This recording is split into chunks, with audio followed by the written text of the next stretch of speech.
Sigurado na magiging masaya itong si Chris Banquero kapag siya'y nakabalik na dito sa San Miguel. Para doon sa mga hindi na nakakaalala, itong si Chris Banquero, naglaro yan sa San Miguel doon sa Asian Basketball League, yung ABL. May team dati doon ng San Miguel kung saan itong si Chris Banquero ang main point guard nila. At ngayon ang report, itong si Chris Banquero daw nakasalukuyan ay nasa Meralco Bulls ay lilipat na dito sa San Miguel Beermen. Pinag-uusapan daw kung sino yung mga pwedeng kapalit at ang umiikot na pangalan dyan ay itong si Chris Miller, pati na rin itong si Wami Tiongson o si Chris Rosales.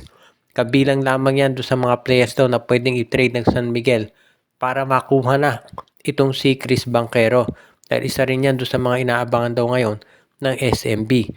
At gusto nilang masiguro na talagang itong gagawin nilang mga susunod na games ay magiging, sabihin natin, mas maganda ang kalalabasan. Dahil naghahanap ng SMB ng steady point guard.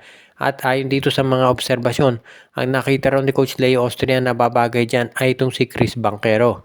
Si Chris Banquero ay matagal na rin na tinatawag na isa doon sa mga main guards ng Meralco at ngayon ay nababagay na to na lumipat dito sa SMB. Kapag ito'y nasa San Miguel, magkakaroon na isang malakas na defensive guard itong Beermen na sigurado na magagamit talaga nila. Alam naman natin na ito si Banquero, scorer din yan.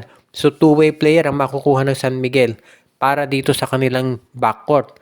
Kung sino man yung ipapalit, kung ito man si Tiongson, si Rosales o si Miller, sa tingin ko magiging fair trade na yan. At hindi naman siguro magkakaroon ng tinatawag na issue pagdating dito sa playing time dahil alam natin magiging main point guard na San Miguel si Banquero at backup itong si Chris Ross at kung sino pa man yung iba pang point guards na matitira sa San Miguel. Kaya good move sa San Miguel kung kunin nga nila itong si Chris Banquero sa wakas. Ang Rain or Shine Erasto Painters ngayon ay nagiging busy na raw dito sa pag-acquire ng mga draft picks dahil gusto nila na mag-build up ulit.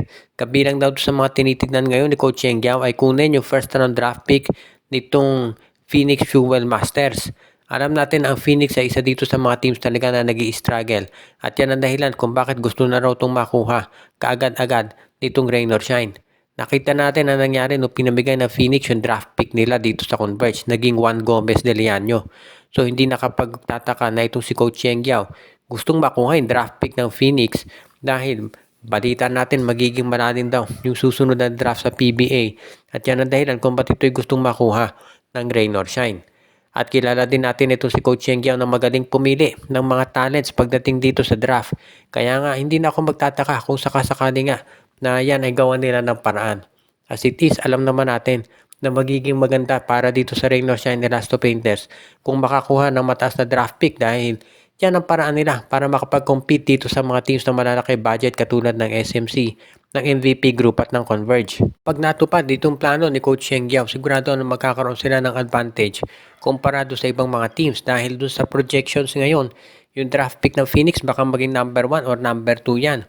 Kaya sigurado na kung sasali itong si Michael Phillips, itong si CJ Lane, at itong iba pang mga big men sa draft, sigurado isa dyan makukuha ng Rain or Shine.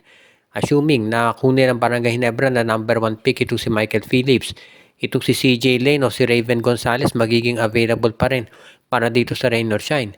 At kung sasali sa draft itong si DJ Fenner, si Darren Mayo, at yung iba pang mga field foreigners, mas lalaki tsansa na mapapaganda yung lineup nitong si Coach Cheng Giao. Alam niya ng management ng Rain or Shine kaya nga nagpupursige sila na makipag-negotiate sa Phoenix para makuha na yung tinatawag na first round pick.